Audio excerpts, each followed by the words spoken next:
everybody. Thank you so much for coming today. I'm Sonya Goshe. For those of you who maybe don't know me, I'm faculty in criminal justice.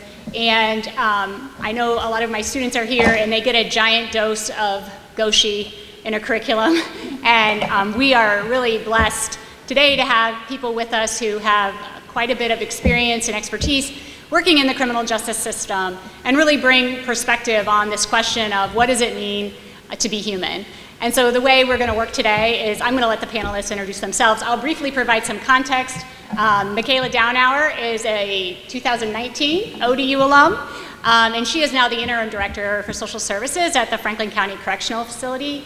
And it is through Michaela originally that we were able to develop the Inside Out Prison Exchange classes that we now run with Ohio Dominican. Michaela's been instrumental in allowing that. And Mr. Jason Poindexter, who I've also met through working at the Franklin County Correctional Facility in the context of Inside Out, but Mr. Poindexter does the work in social services and also has a variety of other experiences and expertise to bring to bear on these questions. And both have been super receptive and responsive to our students and building a relationship with Ohio Dominican. And so I'm very grateful that you both are coming today and giving us some perspective. We did have a third panelist. Unfortunately, I don't think he's going to be able to make it today. But the three of us will reflect on this question today before us. So I'm going to get us started. I'm going to let Michaela go ahead and introduce herself, and then Jason, just go ahead and introduce yourselves. And we'll, yeah. Hello, my name is Michaela Downhour. Like Dr. Goshe said, I'm an alumni of Ohio Dominican. I graduated here in 2019 and then got my master's degree from Xavier University. I am currently the interim director of social services, but my main role is a correctional program coordinator for the social services department. What that means is that I'm responsible for bringing in programming for the incarcerated population. My primary population is max security men. And in the past year, my main role, along with my colleague Jason, has been building a therapeutic community for the Franklin County Correctional Centers for max security men. So, yeah, that's me. Thanks. I'm Jason Poindexter.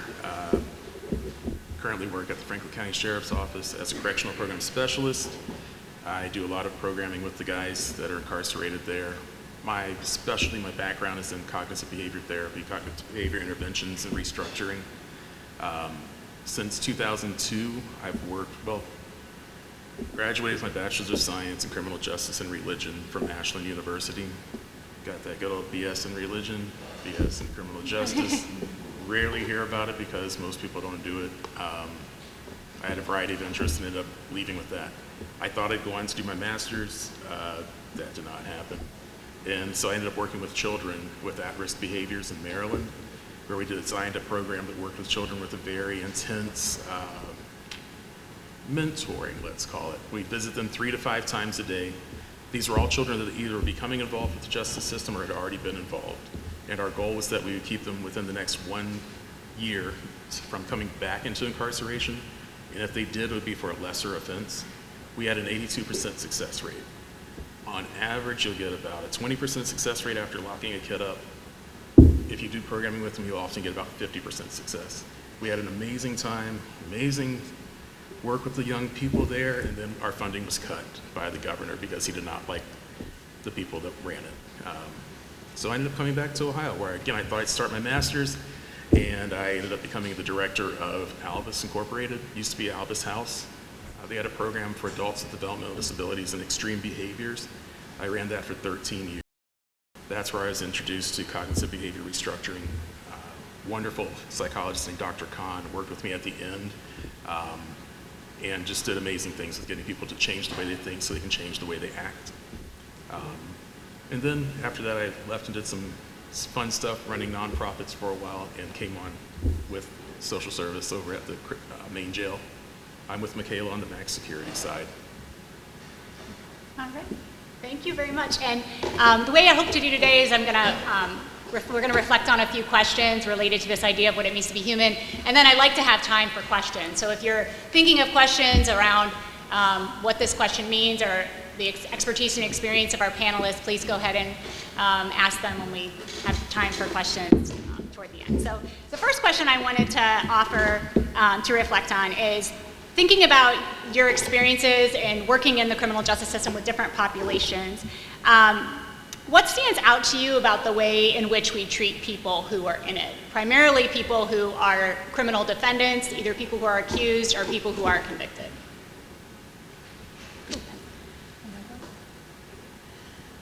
Go for it. For me, I would say I think that varies based on where you are within the criminal justice procedure. So prosecution, whether you're talking about corrections or after sentencing.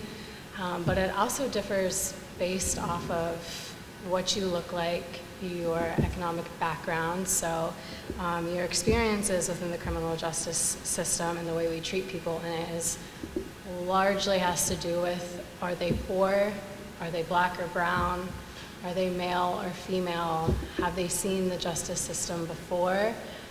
So it's not a very black or white question, I would say.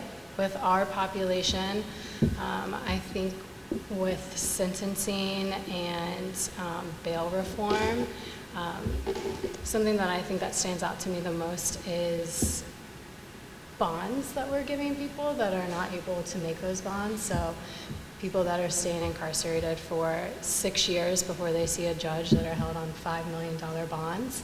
And then we see maybe somebody who you might have seen on the news or wears a uniform regularly that has a $2,500 bond and gets to be out while going through their prosecution. And for those of you who maybe, I'm not sure how familiar everyone is with the concept of bond, as she's referencing, but bond is basically security that you can pay that says to the court, you'll come back to your hearings. And if you can post bond, then you are oftentimes let to be out in the community while you await further proceedings on your case. If you cannot post bond, which about 90%, to give some context, about 9 in 10 felony people accused of felonies cannot afford their bond. And so that means that they stay incarcerated even while not convicted, awaiting further proceedings in their case. And as Michaela indicated, that can be a sizable period of time. But if you can post your bond, then you can remain free. And that can be for similar types of behavior. And so the Supreme Court of Ohio has actually taken some look at this issue, but we still obviously have. It's an equal protection, 14th Amendment issue, access to justice issue that is faced. But the overwhelming majority of people who are accused of a felony in Franklin County and nationwide cannot afford bond. And so someone who could, but who did the same thing, could be released into the community while they awaited trial proceedings. So, thank you. Thanks. I think when I think of the criminal justice system, I think of it as a system. The majority of my time was spent with people who were getting out of the system, and they were not out. We kind of have a closed system, kind of like a human body. If you open it up too much blood gets out. Our criminal justice system isn't made to get people out often, in my experience. I think back to when I was first looking into study abroad programs when I was in college, and I wanted to go study criminal justice in other countries. We're such a carceral system that we could not find another country that was similar to the United States except Russia and Cuba at the time. I'm an older person, so the Cold War just ended.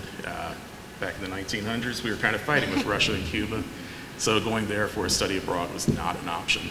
But if we wanted to find anyone else that incarcerated as many people and kept as many people in the system as we do, we couldn't find anyone on our level.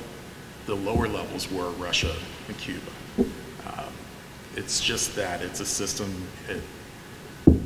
If it doesn't have the parts, it won't keep moving. If we get the parts out of there, we won't have the system anymore, is kind of the idea. I know that's not entirely true, but when I think of the criminal justice system, that's what I think of. Absolutely. Okay, and that speaks to, so there, again, another good point that I'd like to offer some context for maybe people who aren't as familiar. The United States is a world leader in incarceration. An oft-cited statistic is we have 5% of the world's population, and we incarcerate 25% of the world's population.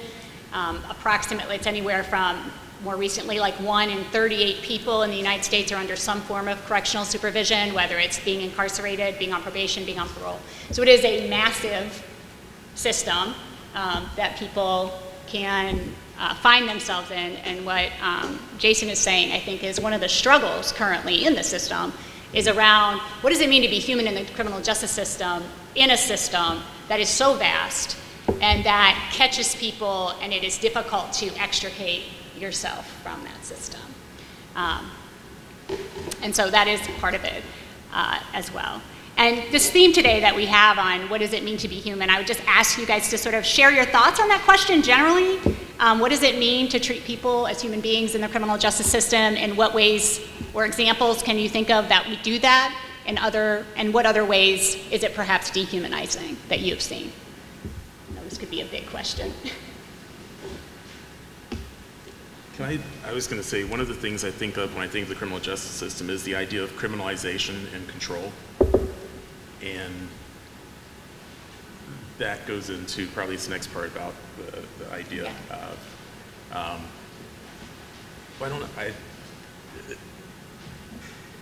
there was a quote, I think in 13th, where they said the opposite of criminalization is humanization.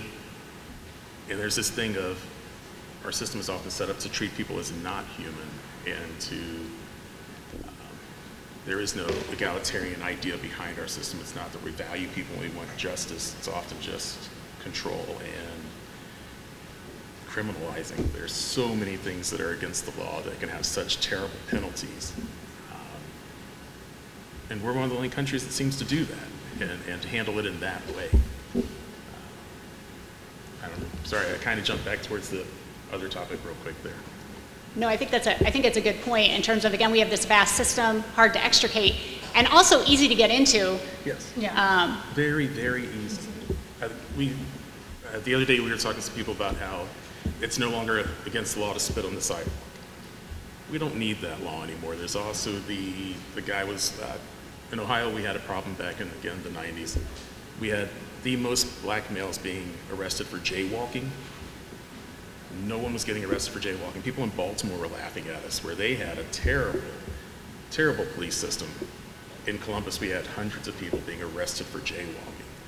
And they usually weren't able to make bond or anything to get on these minor misdemeanors. And so we had this huge group. The feds ended up coming in and looking at us, and we jokingly said we were allowed to jaywalk back in the 90s.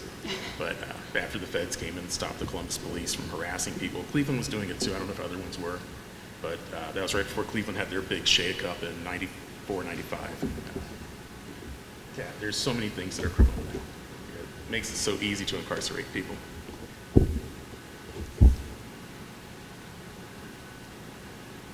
I feel like that's such a loaded question. It is a loaded question, I confess. I'm known for loaded questions, big questions.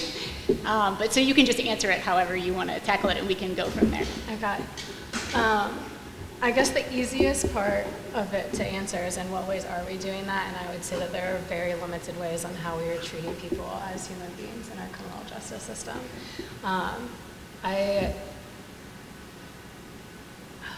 I look at our criminal justice system as a system that operates out of fear, and I think that that's why we have such a harsh approach to things. Here in our county, we have just integrated a new corrections model. And it's called SIMS, which is Strategic Inmate Management. And in 2024, we are just now realizing that if we give incarcerated people their basic needs while they're incarcerated, then maybe they will be less aggressive while they're in our care. So by basic needs, we are literally just giving them the bare minimum, and we're hoping that that will get them to treat each other a little bit better. So food, water, taking inmate off of clothing, and we're seeing how that approach to things works. But I think that that is our issue in the American criminal justice system, is the fear that we're operating out of. And there's not a lot of room for like justice and grace and mercy. And I think that that's what and when we miss that, I think that that's how we dehumanize people in our justice system. Which is how we get to mass incarceration and all of the other issues that we have. People being unable to afford legal counsel that will actually represent them. Jason and I were talking today, and B, who couldn't be here today, is somebody that was formerly incarcerated in our therapeutic community. He sat with us for 3.5 years before he could see a judge and was found not guilty by a jury trial. So you ask yourself, is it just and is it fair and is it humane to let somebody sit behind bars for 3.5 years before they ever see a judge and then get found not guilty? And that's not the only time that's happened. Oh, no. We've had people that have been incarcerated for their early 20s and earned their high school diploma but should have been in college with us, found not guilty. I think most recently, when I think about treating people as human beings, we decided that there was a kid over at one of our other facilities that had been in single cell housing for 4 years because he had been incarcerated since he was 14 years old. Previously, he was incarcerated since he was 12, and he's not doing well in the Juvenile Intervention Center, so we thought, hey, we know exactly what to do with him. We're gonna stick him in a single cell for 4 years by himself with no human interaction, and we're gonna hope that he does better when we release him. So we brought him over to us on his 18th birthday and tried to do some programming with him. But what do you do when someone has been in complete solitude since they were 12 years old? How do you kind of work with that? And so you have to ask yourself during those situations, when you're staring at someone on their 18th birthday who's just been in solitude for years, like, is this humane? Is this actually creating a fair and a just system?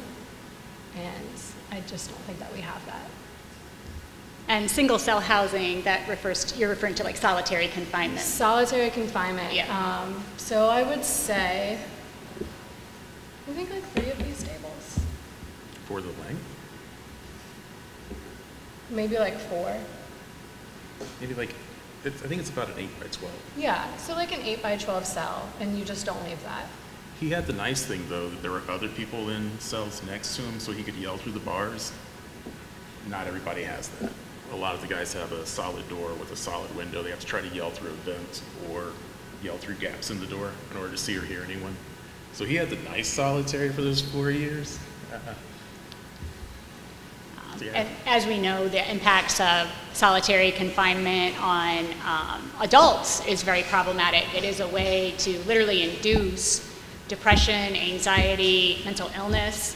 We'll see people who've had no history of psychosis disorders before solitary coming in and getting them after being in solitary. So when you do it with the youth, and actually Ohio was one of the major states that was overusing and using heavily solitary confinement with juveniles. And we were put on a monitoring list where we were told to stop doing so much solitary with kids. Clearly, it doesn't always work, especially if you've decided to put them in an adult place and put them in solitary for their own protection, and then you can do solitary in that type of situation. But it is very bad for mental health, as well as any sort of adjustment once people are out. It's not something that helps people readjust once they get out. Could I say that one of the things that I find when we talk about what are we doing well, that kid, him coming to us on his 18th birthday after being locked up for so long, and he wasn't feral, but coming in, he was a lot of energy. Everything was machine gun fire speech as he talked to everybody in the room. We had to let him decompress, but he did. In the time he was with us, he decompressed. He kind of went back to being, sadly, more of a kid. He got to develop as he went through orientation with us into the community. And then as he developed skills with us on cognitive restructuring and choices that he could make that would be better than the ones he used to, he actually came around, and he was not a model member of our community, but he was great. He was not the monster that they had locked up for 4 years that everybody was so terrified of. He had to be behind bars, and he couldn't be near anyone. And that gives me so much hope. We're not the only therapeutic community in the United States. We're just the only max security jail therapeutic community in the United States. But if we're able to do it, people are coming to see us, maybe they'll try it as well. That gives me hope. Another thing that gives me hope is that Ohio has the Department of Rehabilitation and Corrections. We're not just corrections. We threw rehabilitation in there. Even if it's just a word, the word's there because it was an idea. Working in the jail, I always hear innocent until proven guilty. Some of the people I work with don't believe that, but even if it's just a concept, that's still there. So I like what we do as far as hope and as far as opportunities of maybe making change. And I hold on to that as part of why I keep doing what I keep doing, that people have the idea out there. The reason they brought in SIMS to our program, that wasn't there when I first applied to the county. I won't go into the reasons why I didn't take the job, but let's just say it was worse than it is today. That idea wasn't even there. They took us through one floor where the guys knew that they were being told how awful they were, and the guys would all ape and act like they were throwing feces at us, and the deputies thought it was hilarious. They're like, yeah, these guys are all animals. In a SIMS model, they don't do that. They're not supposed to do that. And that gives me hope. Like, that's something we're doing well with the justice system. On that end, we're kind of working towards helping people some. The other thing that gives me hope is I ran into a guy last night that was complaining that he couldn't find anyone to give a couple $1,000s to because they were trying to get a diversion program going for kids. I suggested maybe he wasn't the best person to look for children to give money to. It's kind of weird when you have that. But the fact that the state put the money out there in the first place and they actually care about diversion for children, I think that's promising. If anybody hasn't seen the news, Columbus has some problems with children stealing cars, shooting people, doing drugs. It's not going so great. We're trying to find a way to reach those kids and change things and get them to have a better life. So that those things, the opportunities of change and the language of change, that always gives me hope. I feel like we're doing that right at least. I'm a little bit more cynical. We haven't got to the later questions yet. Yeah, I think there are. I just wanted to kind of build on what you both have said, sort of these parallel tracks that are sometimes happening simultaneously, where there's maybe regression, dehumanization, while also humanizing forces happening kind of simultaneously. And I think in my experience, a lot of my experience prior to my Ph.D. was with juveniles, young people caught up in the legal system. And one of the things I think that once you start to get close, as Brian Stevenson with the Equal Justice Initiative talks about proximity, once you start working with people and getting close and understanding what's happening, it is oftentimes a very hopeful. People in general can be very, very hope-inducing. And seeing young people change, adults find ways to make the most out of oftentimes relatively challenging situations. So there is those hopeful moments, and then there's these more systemic forces that are maybe a little bit less hopeful situation. And so the fact that our system overwhelmingly picks up people who tend to have fewer resources and who have been lost in other systems that maybe should have caught them, like our education system or our mental health systems, or just community investment and opportunity systems that we have that maybe many of us in this room got the opportunity to take advantage of. When you get close to people, when you start talking to people, and you see not everybody has access to those types of opportunities, not everybody was served by those other systems. And what's the fallout? What happens when those folks fall through those systems? They make their way into our local corrections agencies.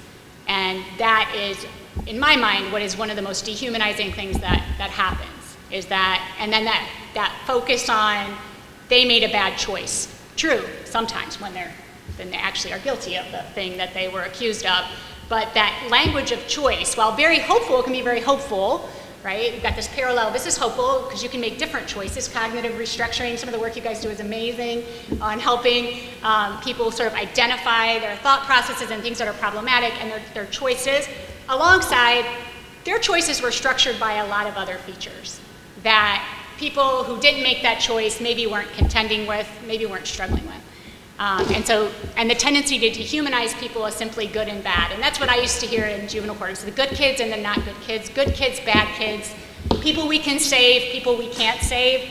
If you get tossed into that we can't save you group, it's much easier to experience dehumanization at the hands of the criminal justice system. I had a kid when I was in Maryland that was a bad kid.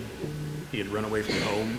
Turns out his dad hated him because his wife left him. The kid reminded him of his wife, so he beat the kid. The kid ran away from home. He was out on the streets, truancy, vagrancy. They charged him with all these things. So their bright idea was to put him on ankle monitor in his house. He lived in a single-wide trailer. He wasn't allowed to leave that trailer. He lived with his dad, the guy that beat him and openly told him that he hated him. And when I told them that they weren't helping this kid, they said, well, he's a bad kid. It's like, no, you're not helping him by locking him up. You've now trapped him in his home. I worked with him when he was 15, and I think when he was 17, he had been locked up for all those years in that house with that man, and he could not leave. If he did, the police would come in and grab him, take him up to the courthouse, and then send him home again. But they would always talk about how he was a bad kid. He was going to be a criminal. He was going to be in the jail eventually. And I always argued with him that maybe now he would. You know, previously he just had an abusive parent. If we could have done something, maybe a parenting class with the dad, or got the dad into therapy so he could realize the wife's decisions weren't the child's, and maybe we wouldn't have had a kid in the justice system. But that was the view out there. Maryland has other issues too that led to it, but that was so frustrating. It was so demoralizing. Again, we went to see these guys 3 to 5 times a day. So I would see this kid 3 to 5 times a day, where just trying to keep a positive attitude and motivation, and it was so hard.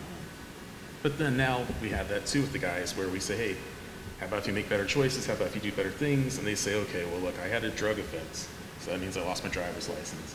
When I get home, I'm trying to get a job. If I drive to my job, I won't be able to work because I'll get arrested again. And then also, maybe a high school education, maybe. They're going to make $20 an hour. They have 5 to 7 kids and an angry girlfriend, or 2 or 3 or 4. And when I start telling them, like, oh no, make a good choice, go get that warehouse job, get that, they're doing $25 an hour at this one. And they just look at me like I'm crazy. Just like, I can't eat with that kind of money. My kids can't eat with that kind of money. It gets very frustrating of getting people to the point of they realize, yes, better choices are necessary, but then they realize there's an economic and a social aspect to it that I don't have an answer for. They often don't either, and then I worry I'm going to see them again. Before we get to the next question, if you guys talk about the Better Neighbors program and the therapeutic community, because I know this is sort of a premier program we have here in Franklin County, and you guys are instrumental in developing it and working in it. Are you able to, can you speak to that program? The therapeutic, yeah. Like, what is a therapeutic community? How does it distinguish from like general population, all of that? I'll let Jason answer what a therapeutic community is, and then maybe I can run down our day-to-day. Imagine, if you will, max security jail. These guys are accused of all sorts of heinous things, but at the same time, while they're waiting to find out what happens to them in the court, they live in a community that is free of sex, drugs, and violence. Which, I know we say none of that happens in a jail, happens in a jail. The community is made with a set of ideas of cardinal rules for living together, major rules for living together, and then house rules for living together. Imagine the cardinals as those, the no sex, drugs, violence. The majors are respect one another, work on yourself, let others work on themselves. And then the house rules are pick up after yourself, no running in the front room, that kind of thing. But a therapeutic community is that. It's a safe space for people to go and work on themselves while they're incarcerated. It's kind of a holistic approach. We try to look at their health, mental and physical. We're very limited on what we can do with that because all of the mental health portions of the jail are done by an outside, what would you call an outside contractor? So we can only do so much with that. As far as physical, we're often very limited because of the food that's offered in the jail. It's not wonderful, but we still kind of work with it. We work with the guys on their family life, working on their social ties while they're there. And the idea is that the guys can take criminogenic needs, criminogenic behaviors, and start looking at how to change those so that when they get out, there's less chance of reoffending. So in a weird way, it's a huge recidivism avoidance program by having the guys come to a healthy, safe space that they can work on themselves. Does that sound like a decent overall? It does, yeah. So In Franklin County, the past 2 years, Jason and I were given the assignment to, along with our director, Butler Sharp, to build a therapeutic community for max security men. So we went along to a few different prisons, a couple different states to figure out what other people were doing and how we could bring what we liked and what we didn't like into Franklin County. And with along what Jason said, our primary population is max security men who are on a schedule from Monday to Friday. They wake up at 7:30 every morning and they are in programming until 2 p.m. and then they have to do one evening class throughout the week. So their day-to-day is structured like if they were going to a job. So they have to be up. They all have a morning meeting together at 8:30 in the morning where every community member gets together and starts their day off with positive affirmations. Somebody leads it. And then they are to be in class and programming from 9:30 to 11 a.m. They take a break from 11 to 12, and then they have another program from 12 to 2 p.m., and then must be in a program at least one day in the evening. Those programs go from anything. It is mandatory for everybody in our therapeutic community to earn their high school diploma while they're in there. So we do partner with a charter school that is out of Columbus City School Systems, and twice a week they come in and they have to earn their diploma. And then there's a lot of CBI, so cognitive behavioral intervention. We use a lot of the University of Cincinnati's criminal justice programs in order to bring programming in. So they'll work on anything from criminal behavior, substance abuse, trauma programs. We have a lot of outside volunteers that come in, but they are to be working on their reentry and their rehabilitation Monday through Friday, 8 a.m. to 2 p.m. And within that, we hope to reduce recidivism and hope that we don't see them again. So that is a little bit of our therapeutic community. We are the first jail in the state of Ohio to offer a therapeutic community. We're also the first jail in the state of Ohio to secure a partnership with the Ohio prisons, meaning that anybody that enters our therapeutic community will not go to general population once they reach the prison system. If they would like to continue their work, we will get them into a therapeutic community as soon as they reach their prison location. One other thing I forgot to mention is a traditional therapeutic community is substance abuse based only, or primarily. And so everyone has to have a drug addiction of some sort in order to be in there. And then that's their primary focus. One of the things that Director Butler wanted us to do different was look at, she often said, everyone wants to help the drug user, who wants to help the drug dealer? And that's one of the things we do. We look at the criminogenic behavior where we say, all right, you're saying you're not addicted, you're saying you're not doing this, but I see you in this jail over and over and over again. What's the deal? And so we look at the criminogenic need and we start to work with that to see if we can help the guys to break those behaviors, those criminal behaviors that they keep getting arrested for and coming back. It's another way that we're very different than all of the other therapeutic communities. I call it a modified therapeutic community. There are other ones that are modified. But as far as Ohio goes, I think we're the only modified therapy community because we don't do addiction-based only. And those are the men that Dr. Goshe comes in and teaches her Inside Out Prison Exchange program too. So we've been really lucky to have their partnership for 3 semesters now. Yeah.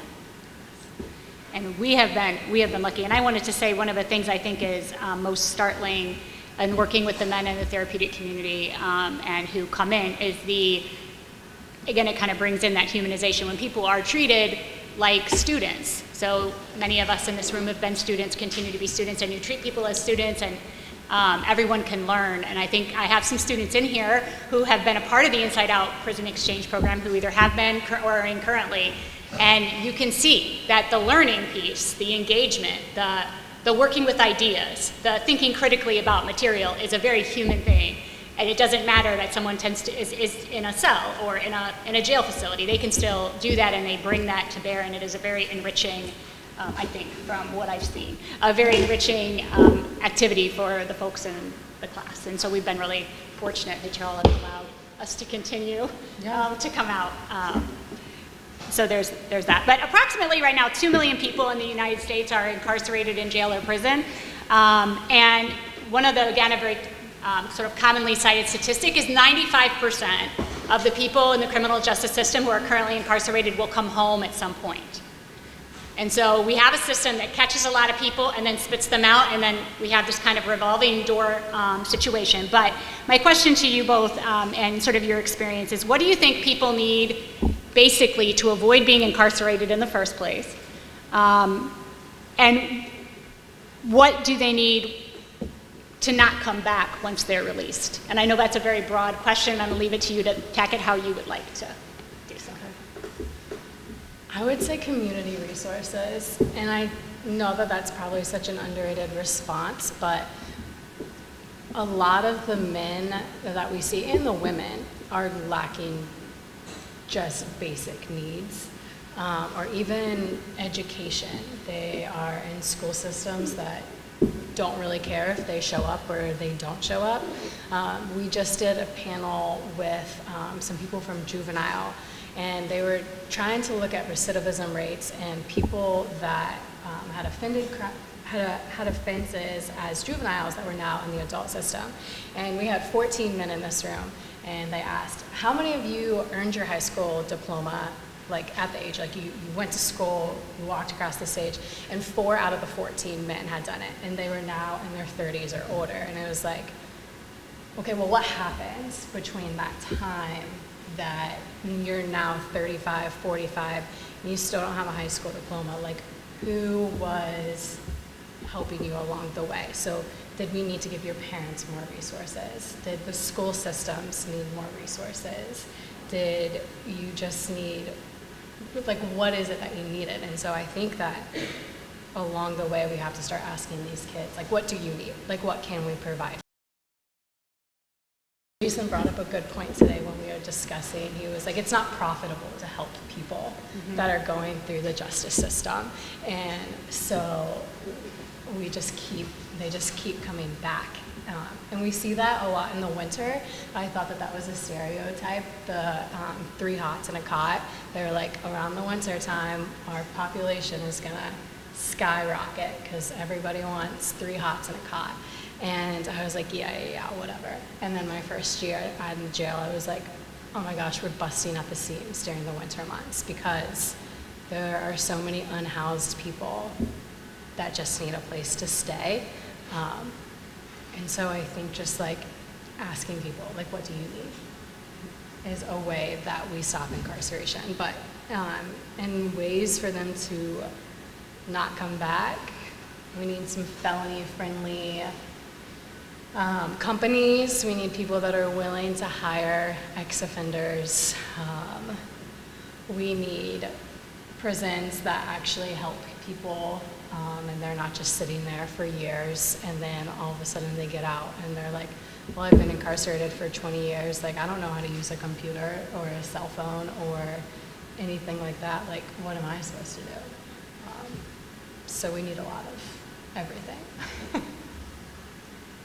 I think one of the things too part of the reason I think in that first year that we ran into so many people doing the 3 hots and a cot is that we were on the floor for people with extreme behaviors and mental health. And we had a whole nother floor upstairs that was full of the mental health people. I know it's said a lot, but mental health is not always considered important in the United States. So many of the guys that we work with have such extreme trauma as children that was never addressed. They have some mental health issues. The majority of them are not seeing anybody for it. They're not addressing it in any way. They're just struggling through life with these problems on their back they don't know what to do with, and they act the best way they think possible. I had one guy that, I don't think it's divulging anything I can't, he was accused of kidnapping someone, taking them to their place of work, telling them to go in and ask for an advance on their check and to come out and give it to them. And so as he let the guy go in to get the money, the guy immediately locked the door, said, call the police, this man kidnapped me, beat me up. They came and showed up, and the guy was stunned that the police were there to arrest him. And when I asked him about it, he said, Jay, sometimes things that make sense to me don't make sense to anybody else. His daughter had just died, very tragically, little girl, I think 2 years old, died. He lost it. He didn't know what he was doing. He turned to drugs. He turned to, drugs mostly. He was in a really bad place. In the community, he was getting nothing. In the jail, he didn't get much better. He got out and he came right back. He's not well. But I definitely think mental health help is needed. I won't go on my tirade about what happened in the 80s and why we don't have mental health available to people so much in the communities. I don't know the answer to how to get it back either, but I think that would help so much to keep people from being incarcerated if they could get help with the mental health that they have before they end up there. That said, one of the things with our program is it's called the Better Neighbors Therapeutic Community. Michaela came up with the idea of just putting that in as a placeholder before we started. I don't know what we'll call it. Let's just call it Better Neighbors for now. And it ended up going to print, and so many of the guys love it. And some of the guys they recently had a poetry reading, and many of them said, when I go home, I'm going to be a better neighbor. And I think that's interesting. I think one of the things that'll keep people from being incarcerated is teach them how to better value themselves in the community, so they won't see themselves as a villain or a criminal, or there's a song, Drugs, Basketball, and Rap, that a lot of young men, that's all they look forward to. They think that's their life, that's their way out, that's their way to be successful, because they don't value themselves as anything but that. And so many of our guys, it's interesting to see them talk about now how they see themselves and how they value themselves differently than they started coming into our program. I don't know, that's kind of I won't go into well, I'll say it. We need social, economic, and political change if we're going to help keep people from going back into the system. But that's not taking any onus from a person who commits a crime. They also need to work on whatever behaviors they had that led to that. But overall, it's going to take I call it a regime change or a renaissance of the mind in order to get people to stop feeding into our system that is opening the doors and opening the arms to people entering that system, and encouraging them to stay there. Excellent. That was very thoughtful. I would welcome your rant on why mental health resources aren't as necessary in the community. We could talk about deinstitutionalization in the 60s. We could talk about the defunding of any sort of mental health and treatment programs in the 80s. Yes. We could, there's a whole trajectory of issues there. I always welcome your historical takes, Jason. They're very helpful. Those were also the ones that wanted to start this war on drugs. Drugs was a kind way of saying a war on people.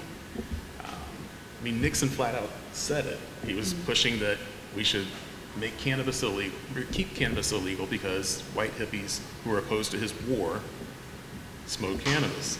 If we can make heroin and other drugs more penalized, we can get the black people that he was so angry about. So that war on drugs, that was started with him, and then Reagan picked up the torch with it with his wife Nancy with their Just Say No, their hard reforms that they knew did not work, and they kept it going. They're the same ones that said, hey, we also don't need to help people with mental health with a state-funded opportunity, and then we need to pull all the funding eventually from community-based opportunities. Not that those two men necessarily ruined the world, but those two men keep me in a job. Also, with the funding that was stopped for programming for children in the 80s, that led into even more of developing more criminals. There's other things with healthcare that they did that also helped to mess up children's lives. But yeah, it was a handy way of creating a system that keeps the system going. If we can make sure that we keep, that's why I mentioned earlier, I think that when I think of the criminal justice system, I think of criminalization and control. Let's make everything illegal that we can in order to keep people that we don't like in our system. It's, we see it in other countries. They're usually called, I won't say concentration camps, but they often will imprison people that disagree with the government. It's our way of doing it, in my opinion. I can't show you in writing anywhere where a politician has said that, but in my opinion, that's kind of what the system does. And then my joy has always been bucking the system and trying to get people out of the system. Kids originally, and then later on the adults. Again, that 82% success rate with the kids, we were fortunate we were able to follow them for 3 years after, and just seeing that they were no longer part of that system was so wonderful for us. I ended up going back and running into a few as adults, where one young lady introduced me to her daughter, and I still thought of her as a little 15-year-old Becky, and she was just like, no, you changed things. You made it to where I didn't stay in jail. And I didn't have to do those things. And then I had to look at her and say, no, you changed those things, because I'm not the one that graduated high school and had a baby and did all these things that you thought you would never do. But yeah, sorry, that's my attempt at looking at the positive as well. Yeah. Not everything is ruined, not everything is in need of being stopped. Very good. Yes, there are those hopeful. I think you guys get, and I see it every day when I'm there. Every time I'm there, I see hopeful things happening, and that you guys work on and are dealing with, and from the men there as well. It's always a mix of sort of, we have these folks who are human beings who have all this talent and ability and skill sets and things to offer the world, and then there's the sort of more, maybe the more dehumanizing side, where it's like these are folks that, you know, we've shunted away and occasionally are not treating in a way that is human. And then we kind of get upset when people get out and then go back to the same circumstances that they were in, and then they come back. And, so it is that sort of parallel. It's both, and both hopeful and not hopeful sometimes simultaneously. And I'll throw in too, I don't think any of us are naive that some people do really bad things, and incarceration actually keeps them from hurting more people. We have definitely worked with some people where we realized we were all safer by them being incarcerated for a while, as they had done really heinous things and had no intent of not doing those things again. I think our heartstrings are often pulled more when we see someone that was well-meaning, did something wrong, and then got blocked away. Had no opportunity for reform, no opportunity to correct things, no opportunity for amends. So yeah, I'm not like a let's open all the doors person, but I am if we're going to put people away, let's do something to make their lives better. Because if not, they're going to come home worse, and that's not helping them or anyone else. And so that kind of leads into the final question I'm gonna end us with today. Sort of, if you could snap your fingers and do some major thing that you think would pull a lot of levers, you get a big return on investment for doing, and you could just make it happen in the criminal justice system, what would you do? And I know that's a very hard question, because these thoughtful people would probably pull a bunch of different levers. And so I'm asking kind of understandingly that one thing is not sufficient. But what would be the one thing if you had to be forced to pick?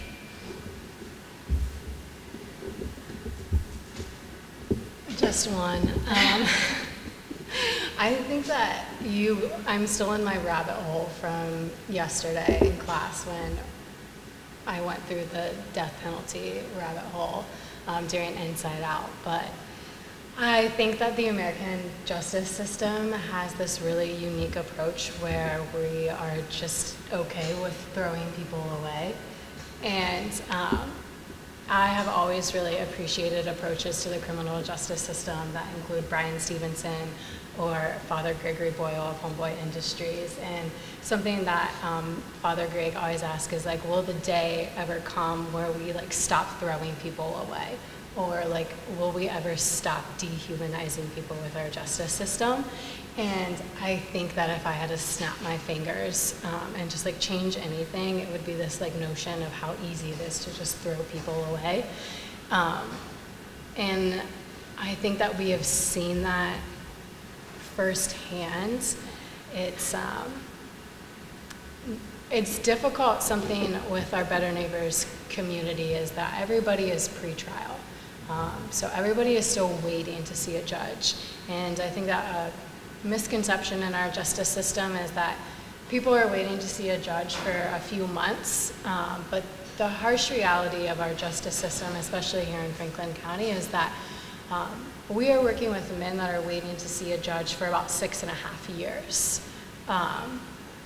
And so you work with these people, you work with these men, and you've seen them, you have them in your classes, and you see the progress that they've made and the work that they've done, and then you watch a judge throw the book at them. And you have to hear these things while you're in the courtroom, or when you like read through their paperwork of the judge deeming that it's better that they don't get out forever. And Most recently, we had someone in our TC who I would say was close to being a model participant. I appreciated him. He was working hard towards his high school diploma. He was a young kid. He was a good father. He was involved. He did programming all the time. And he was sentenced to 25 years. And his family had written letters, and we had written letters. And I have one of them with me right now, and it just talks about his time spent in custody being a period of deep reflection and personal growth. And he has embraced the opportunities for education and personal development and the programming provided for him. And there's usually one person that gets to determine if a life is worth, okay, we trust that you will do good, or if they say, no, we're gonna throw you away. And so I guess a long way of saying that if I had to snap my fingers and change one thing about our justice system, it would be that we stop throwing people away. And I think that we do that really well because it's a way of getting rid of the problem. Everyone wants to, if it's a juvenile, we want them tried as an adult. If it's an adult, we want the death penalty, or we want them, or no sentence is ever good enough and it's just at what point do we stop operating out of hurt and fear, and at what point are we do we have the right to kill someone? Do we have the right to throw someone away? Do we have the right to decide this life matters, but this life doesn't matter? So I hope that eventually we'll get to a softer approach, or at least an approach with a little bit more grace and mercy. I was looking at it from a very similar way. We had talked about it earlier, and didn't realize we were agreeing so much. My idea, though, is stopping it at the beginning. Get rid of Killology by David Grossman. No more police are allowed to be trained in that ever again. That's a training that was developed by a guy from Germany, originally in the United States now, and it's the idea that a police officer is allowed to murder somebody. And in fact, they should practice murdering people so that when the time comes, they can murder someone in the right way. It just shows how people are so devalued by the criminal justice system that at the very beginning, when an officer approaches the scene, feels threatened, they're allowed to shoot to kill because they felt threatened. And the guy named, I think it's David Grossman, he's a philosopher is what I think they call it. And so when they got in trouble for using the term killology, I think they changed it to the philosophy of David Grossman. He told people they would never feel so good as they would after they murdered somebody on the job. That was one of the tenets that you had to learn to embrace as a police officer. So if we have that, where someone's suspected of a crime or the act of a crime, an officer is taught to murder them, that shows you how our system values people from the start. And if that's how they're valued from the start, what's going to happen when they're behind bars? What's going to happen when they go before the judge? What's going to happen if they end up incarcerated as a prison? So I think if I could change that one thing, at least get rid of that. At least don't look at a person as an expendable person that we have the right to murder because we suspect them of doing something or we see them doing something. Put some value on life at the very beginning. I think that would help. If I could only change one thing. I know you probably have multiple things that you would all change, but I was curious when put under stress of picking one, what we would get. And both of it's interesting, you both came up with some very similar answers. And I think that your point about the front end, so we have and a social and political and economic. It's do we value our children? How do we value our children? How do we value access to opportunity? How do we value lives once someone comes into contact with a police officer? How do we value people once they get in front of a judge and with our sentencing? America has the harshest sentencing practices. It's not just about the death penalty, that's an anchor. But people in America serve longer sentences for the same types of behavior than anywhere else in the world. The average, I was reading somewhere, it was recently a report I think put out by the Vera Institute, that the average inmate is serving 7 to 10 years. That's a very long sentence in other places. And Jason, this is your point about when you're trying to study abroad, you don't find anything like American system. We punish, even for things that other countries punish harshly for, it's more like our average sentence is the harshest, rarest penalty in another system. We have policies and practices around violence and norms around violence, and we have a lot of things that are going on. But I think this concept of being a human being and valuing life and not throwing people away is really a pretty good organizing principle. And so I thank you for sharing that. I want to open it up to questions now. If people have questions, I'm sure we could talk more, but I was curious if there's any questions from the audience that people want to ask before we conclude today. If not, we'll stand up. Dr. Marizita. I heard a great talk this summer by Sarah Johnson, who is education director at Carnegie Hall. And she was describing a program in the prisons there that brings music to the prison. And I mean, music is something that's very human and very humanizing. And I know David Brown in the Harmony Project is in Columbus, but I don't know, is there anything like that in prison system there that brings music, lots of participation in music together? So we currently don't have a music program. The closest thing we have to a music program is we have an expressive arts program, and one of the programs is a drum circle, and the men love it. However, I'm the one who has to organize that drum circle, and it is my least favorite workshop.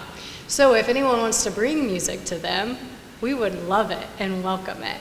But we don't have any music program, do we? Not in our facility. Yeah, not in our facility.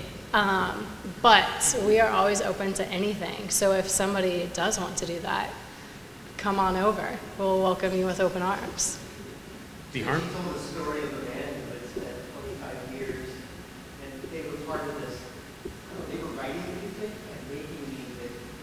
And the first thing he did when he was released was go straight to Carnegie Hall to perform this.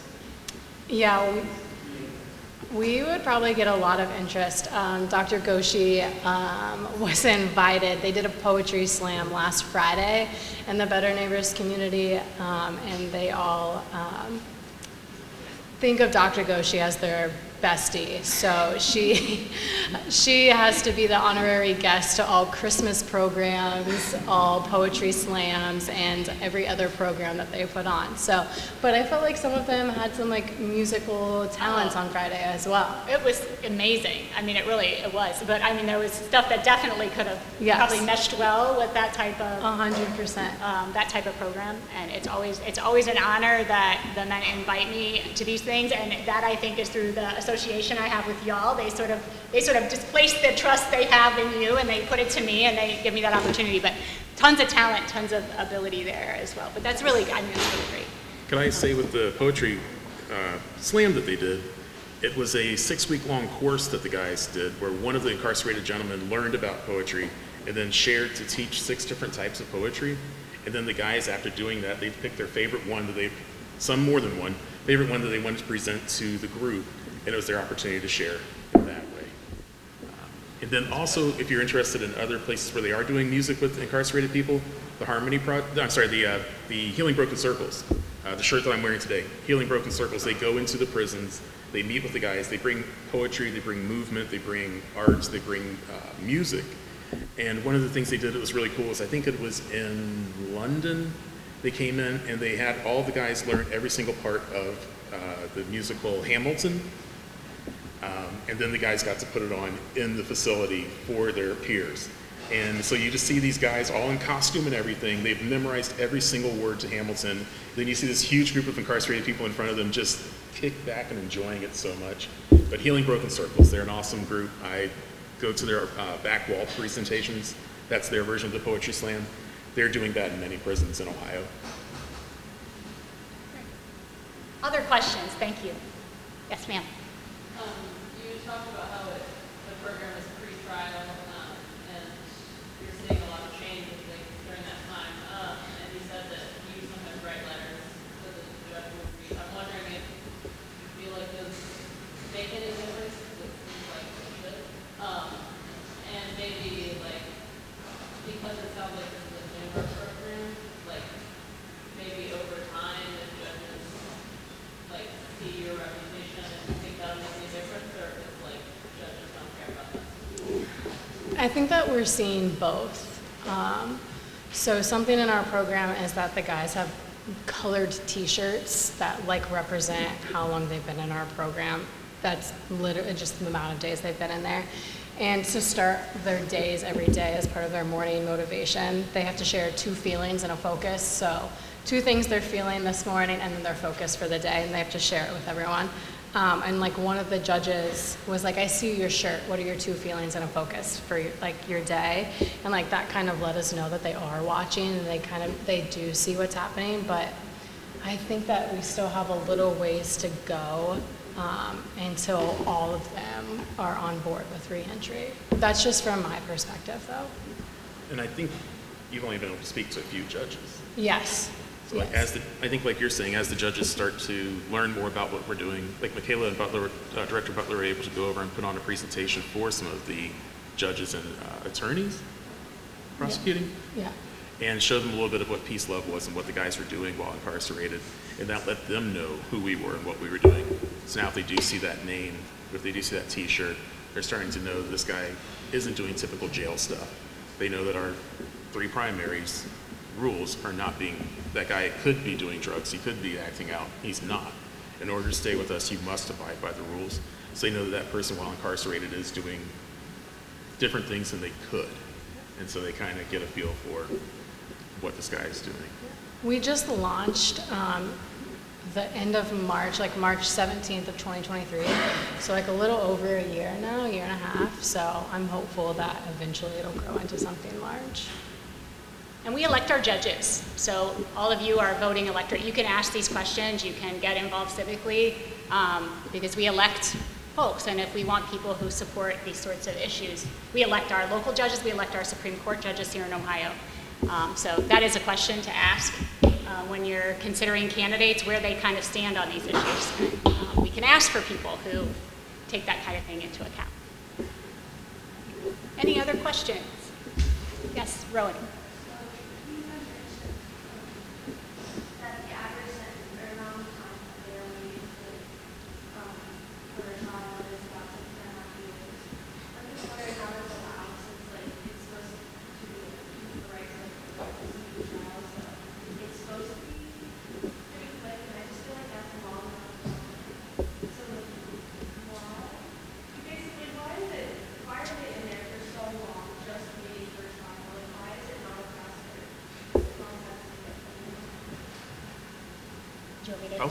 I was going to say the long time is the 6 years or so. That's a long time. That is. I'd say between 2 and 6 is often.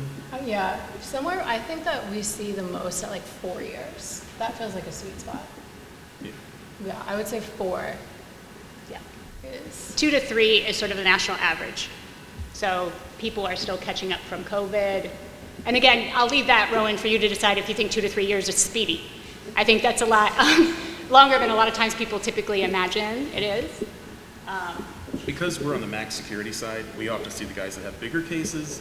Mm-hmm. Often the court also will try to railroad the guys and say, all right, look, just take your time and get on out of here. And some of the guys will hold out and say, no, I want to go to trial, which gets continued and continued and continued and continued. You'll see it when the guys come in on their slate. It will say they're going to trial in 30 days, 90 days, which would be considered a speedy experience.